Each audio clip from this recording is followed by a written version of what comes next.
Hey guys, what's up? It's Ellie here. IGN Fanfest this year included new Deathloop gameplay, a new trailer, and an interview with game director Dinka Vakova and art director Sebastian Mitton. In case you missed it, let's go through it and see what new things we can learn about Arcane Studios' new IP, Deathloop. We start with a few action shots from previous trailers, nothing we haven't seen before. The segment is then introduced by Michael Swaim announcing that Arcane has sent them a massive clip package, the first being the Deathloop Explained video. In these first few clips, we see heaps of different locations. This first one looks to me like it's in Alexis Dorsey's mansion's location, but there isn't anything too telling about the immediate environment around us. Until we get to here. What this place is, I have no idea. We do get to see this a little more throughout the segment. It looks as if it's a space-themed amusement area, but what one would be doing on the island, I have no clue. Was this set up on purpose by the Aeon program? Or was this just something left over from the island's past? We know the island has a military history in around the 30s, which will be highlighted by Sebastian Mitton later, and the game is set in the 60s, so perhaps something happened in between where the island reached some sort of normalcy, and was potentially a tourist destination? Or something positive designed by the locals of the island to bring some sort of joy to the population. There are a couple of kill shots here that really bring on the Dishonored vibes. Both stealth kills. Here we're falling through a hole in the roof to drop assassinate someone. A little stylish spin added for some flair. And it's here we really start to get into the Deathloop Explained video. I brought this trailer up a little while ago in my analysis of the Deja Vu trailer in order to decode the map a little. So let's take a deeper look at this little gem crafted by the Arcane team. Dinka Vakova, the game director of Deathloop, takes center stage in front of a massive map of Black Reef and some neat little Dishonored Easter eggs in the background. He introduces Deathloop as a murder puzzle, and then we're thrown back into the new gameplay clips. This snowy environment here is something we haven't seen much of before. I'm wondering if it's around the same environment as Igor Serling is located, as that is also a location blanketed in snow. Colt kicks the enemy in the chest, which is pretty badass, and also tells us that knocking your enemies back with a kick will be possible, which is pretty neat. We also get a look at a new ability that if you've played Dishonored 2 as Emily Coldwin, you'll be sure to recognize: Domino. Domino is an ability where the player will link enemies together by a supernatural thread, interlocking the enemy's fates into one another. When the player takes out one of those linked enemies, the rest will be taken down as well in the same way. It's pretty neat and a really easy way to deal with a large group of enemies. The ability here seems to form all of the links almost instantly as Colt casts it, which is pretty cool. It makes me wonder if you can also just hold the ability key to do it manually, if you want to be super elaborate in particular with your kills. I'm also thinking there may be a limit to how many enemies can be included, as this fifth enemy isn't included. They also just might be out of range. The environment we're in is also new to us. We're definitely in an old military base. We can also pick an Aeon program symbol with the tagline "Get with the program" over here. Again, it looks like we're seeing more of this amusement park type location with a different theme. Now it seems a little spookier. Time is your plaything, spray painted on this board here. An old van, painted with a red and white swirl pattern, and on the right we can see some screens that are also showcasing this spiral pattern, perhaps to represent hypnotism and keeping the population's minds as servants to the program. We get a quick little showcase of all these cool weapons. This gun is pretty groovy and I love it. And again, seeing little pieces around the environment that look very prop-like. These cubes are looking like some sort of mystical prop with the skulls and the moon, sun, and the little triangles with that all-seeing eye in the center. Again, if you haven't seen my analysis of the Deja Vu trailer, go do it. I get into making connections with the Aeon program and Egyptian history and the Illuminati, and I think it's pretty interesting. Okay, I'll stop plugging now. Colt blinks up to this enemy and gives us a closer look at the background, some cardboard cutouts of a mutated individual in a jungly looking background. Here we begin talking about the 8 Visionaries. We get a closer look at who I believe is Dr. Wenji Evans, someone we may have seen before in the concept art. An artistic visionary which I believe is Fear, Alexis Dorsey, who we all love to hate, Ramblin' Frank Spicer in front of a building that we've also seen in the concept art, a man who I think is Charlie Montague. And this clip is specifically quite interesting to us because, again, this is in this space amusement park setup. This means we're definitely going to be looking for this visionary within this district. And lastly, we see Igor Serling, who is considered the founding visionary of the group. However, we don't get any quick clips of Juliana or this person who could be Harriet Morse. Once we've been briefly introduced to the Visionaries, Dinga discusses the 4 districts and time zones they'll be distributed in, explaining that we'll need to manipulate the island to bring these Visionaries together to make killing them all possible within these 4 districts and time periods. We also get a look at this bit of environmental change throughout the different time periods and see just how much the space can change throughout the day. This specific spot seems to be just outside Alexis Dorsey's place, as we've seen before. If the board we're shown is accurately displaying the original locations of each visionary and the end positioning of each visionary, this whiteboard clip is quite the clue to how we can end this loop effectively. From the way the lines are drawn, there are going to be situations where you need to be able to pull visionaries from their districts to completely new ones, and others into completely different time periods. We are shown one of the abilities in the 2 Birds 1 Stone trailer where you can manipulate Igor into attending Alexis Dorsey's party, an event he wasn't initially planning on attending. District 3 seems to be the key district here, and the biggest event looks to be what will end up being Alexis Dorsey's party, where we may have to lure a 3rd visionary to. Though this 3rd visionary is probably Juliana, and there probably isn't much luring needed with this one. We see Colt lift Alexis with Carnesis and throw him through a window, which is actually an important clip for this reason. Carnesis is an ability that you will get from Alexis. If Alexis isn't dead, how can we obtain this ability? Well, remember that we have an infinite amount of time to explore the loops and obtain these abilities that we'll get to keep. So it's likely we've already killed Alexis a couple times before this last loop. In the next scene, the map behind Dinga changes again, and now we have a lot of crumpled notes beside each of the visionary posters, giving away little details about each one of them. From what we can read about the notes around Alexis, he throws the biggest parties on Black Reef, is a major party animal, and is a wolf on the outside, something on the inside. Not all of these notes are clear or possible to read, but I thought I'd give reading them a shot. A note besides who I think is Fia says, having an affair, but who with? This visionary, who I think is Charlie Montague, has a few different notes beside his picture. Put brain in a computer, sadistic, game master, hates losing, watch out, deadly, I think games, and in charge of Black Reef Entertainment. Beside him is the visionary, who I believe is Harriet Morse, and 3 notes by her read, following worship her, cultists everywhere, and religious dictator.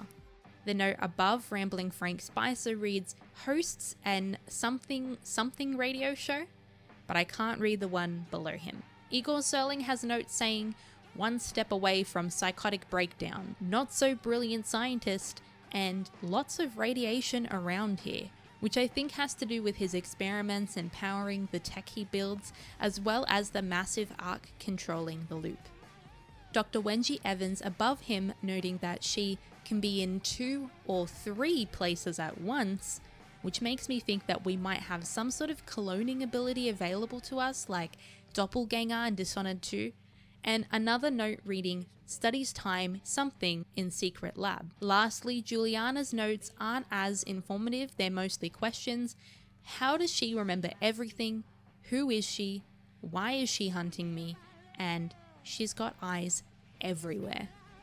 Some other notes on the map include, how far does this loop go? Follow the floating something, knowledge is power, and loop HQ. The last detail on this map I want to point out is the text on the top left. Charted in 1931 by Operation, I think Horizon that says, under the command of Field Marshal J. Berezin. Dinka moves on to discuss the existence of powers and artifacts that modify your weapons. We see an ability being used here, but I don't think that it's being used to break open the boards. I think that it's just the kick, but perhaps it's buffing Colt before he jumps into battle here. He also mentions that the time loop causes amnesia, except for, of course, Colt and Juliana. And that's pretty much where the video ends before we get to the interview portion of the segment. The clip package sent by Arcane extends through this interview, and we also take a look at some gameplay we haven't yet seen before in any of the trailers or Deathloop Explained video. Game director Dingavakova explains how they wanted to build a game that anyone could gain an affinity for and become a master at. It's part of the game to know the game. And I really do feel that this would appeal to those who have played the Dishonored games and even the Prey games quite deeply. The community is filled with individuals who enjoy knowing those little details, and that's who I believe the game was made for, in a way that was inclusive of those who don't necessarily play the same way. We get given some gameplay footage. The first kill we remember from the Deathloop Explained video, but this is extended, showing Colt blink around and take out some enemies on the rooftops of this little town we've seen before. The location of this mysterious building, with the words "Fathoms of Lament, seek your fortune" painted on. We should see this building in full view soon. Colt also walks by this machine, which looks kind of like a sensor, likely a Aeon security device we might be able to hack or cut off a power supply to. In the next collection of clips, which we saw in the Two Birds One Stone trailer, Colt runs down a hallway which seemingly belongs to the visionary Alexis Dorsey, from the looks of this enemy wearing the same mask. It's cool to see the falling body of the enemy shatter on the glass behind it, adding another layer to a possibly stealthy playthrough. Obviously, Colt uses a shotgun here, which is likely very loud and going to alert some enemies. But if Colt did carefully take out this enemy and they just happened to fall backwards onto the glass, it would broaden the scope of details we needed to consider in order to stealth successfully. Similar to a scenario recently highlighted in a tweet by a level designer at Arcane Studios, where a glass bottle sat in front of a locker door by a sleeping enemy. Running further through the mansion, we note this little green room that we see in the second Deathloop trailer, confirming that we are in fact in Alexis's house. I remember considering that we may have been shown a clip of another Visionaries location due to the boldness of the colour green that didn't seem to be showcased anywhere else. Moving on to listening to art director Sebastian Mitton discussing the visual influences of the game. Before we get deeper into that, I wanted to freeze frame this clip of what seems to be a military bunker holding the scraps of an old warplane. Another thing we haven't really seen yet. A bear emblem on the back wall isn't recognizable to me as any symbol we've seen before, but is definitely tied to the history of this location and perhaps Operation Horizon. Seb begins to discuss the influence the real-life location of the Faroe Islands in Northern Ireland had on Blackreef. He found that Blackreef felt quite depressing, with horrible weather conditions and a tortured history, and needed a way to add more to the environment, of which he thought of his affinity with the 60s. We see this really cool clip of the artists adding the 60s flair to an otherwise quite drab environment, some concept art that we can see in still form here. We also get this gorgeous look at Blackreef that really shows us what this island looks like. Discussing Colt a little, clips play of some different environments, this one being the library, which looks super grand and interesting. I'm not sure if we've seen inside yet, but we see a shot of it in later clips. A clip also plays of Colt using a light pink sniper rifle to take out an enemy, besides what looks like some sort of an alarm reminiscent of the alarms in the Dishonored games. We're shown some more clips of the Deathloop Explained video that have been extended a little, and Sebastian Mitton discusses the influences for some of these visionaries. Some references included Quentin Tarantino's array of colourful characters, as well as more specific ones like crooner-type artists for Rambling Frank Spicer, which means smooth, singing, jazz-like music, something you're likely familiar with if you play any of the Fallout games and listen to the in-game radio. Another specific reference mentioned was Christopher Reeve for the visionary Igor Serling. Fashion was also a major influence, specifically swinging London. Dingus swoops in and adds that they are all young, rich, famous and entitled characters who we will easily both love and hate. With discussion moving on to the weapons, artifacts, and powers, the focus is back on combat, and we see this familiar clip from the Deathloop Explained video again in a longer form. The 4-person takedown actually goes unnoticed by this enemy, and Colt is able to sneak up behind them and add them to the kill count with ease. We're shown a largely snow-covered environment where Colt uses Kinesis to juggle the enemies and minimize the damage targeted onto him. Dinger explains that trinkets are small pieces of metal engraved with the Aeon program's logo that can upgrade weapons. He mentions that they carry some form of power from the anomaly on the island, harnessing its power. Very similar to bone charms, which Dinger does address in a separate interview. There is also a mention of how trinkets can also benefit Colt's character build, such as being able to jump higher, run faster, or regenerate health when you assassinate someone. This clip here is something I'm gonna freeze for. We've seen this scene before in the Deja Vu trailer. A Visionary stands in a, well, I'm not sure what she's standing in. It looks like a scrapped plane part, which is sitting over the top of a strange green misty abyss. People are standing below her making the triangle symbol with her hands, and symbols are painted on the floor by the stairway to some sort of radioactive hell.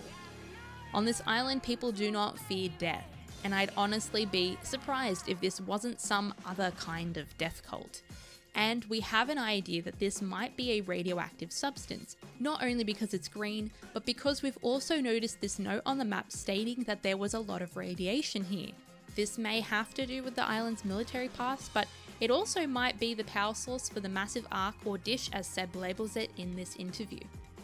Back to what Dinger is saying, powers on the other hand come from even stronger artifacts, called slabs, which is super rare, to the point where there isn't even one per Visionary. The only way to obtain these slabs is to defeat a Visionary and take the slab from them. Colt obtains Kinesis from Alexis, for example. The clip we're being shown here is a place that we've seen before in the first gameplay reveal trailer, Welcome to Black Reef, but we're coming in from a different angle, showcasing a stealthier way we can traverse this street without bringing chaos along for the ride.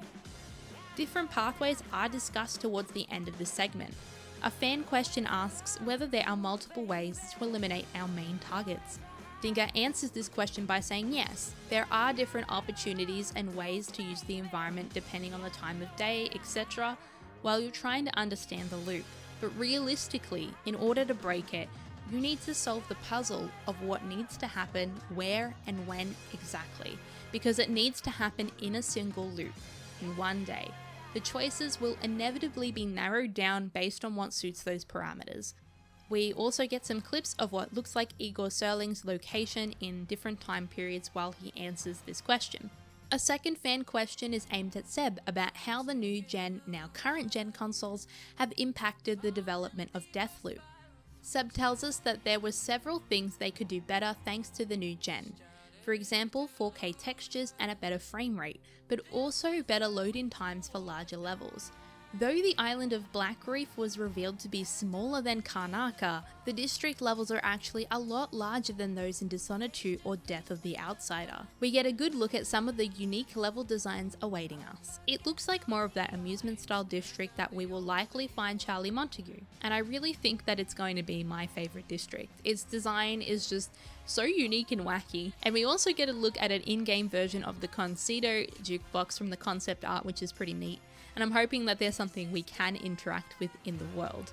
We get some additional gameplay of Colt running through apartments and spaces which seem to be outside the library in the evening. But what is super cool is that big jump achieved with the blink ability to jump from the road of this town to a cliff edge that likely wouldn't be possible without the slab, and use that as a new pathway to get to a window accessing a new location. We see a little bit of this in Dishonored 2, but it's great to see this more dramatic pathway option available in Deathloop. Colt enters what looks like some sort of security room. We've seen a little bit of this before. Guns blazing, of course. We pass this funny little sign here, and Colt smoothly takes out the enemies without disturbing the sensor-looking thing. We're also shown more of this creepy building from the Deja Vu trailer and clearly can see the words "Fathoms of Lament Seek Your Fortune." an eerie staircase on the left, and a normalish looking room on the right. We really don't get a good peek at what's inside though. What we are shown is the general area during the day, with Colt blinking around the space, going around this large building and finding some old military hangars with some of the old aircraft hanging around. Moving on to what looks like the inside of a bunker, Colt uses invisibility to dodge one of these security sensors and actually walks by the enemies, walking right in front of one, which I thought for sure it was going to be a situation where if you stood right in front of the enemy, you would be noticed in some way. Maybe this is the case and in the gameplay footage Colt just wasn't spending enough time in front of the enemies, but perhaps they really just won't notice you, and the purple flickers are more for the player controlling Juliana to have some sort of clue as to where you are. Colt runs through the bunker and exits into a freezing, snowy environment underneath the ark. The very last thing I noticed in this new gameplay was Colt running past this thing here. With its shiny purple glow, it seems to be something we can interact with. Is it an ammo box, or maybe a radio we can interact with? The demo gameplay chooses to ignore it, which either means they're purposely keeping us guessing, or maybe it is just a radio and isn't something the demo player was too concerned about while showing off the space and engaging in combat. And that is all the new content and new info we got from the Deathloop Explained video and the IGN Fanfest interview. Thank you so much for watching. If you enjoyed the video, please give it a like and let's talk about it in the comments below. I'll see you in the next one. Bye!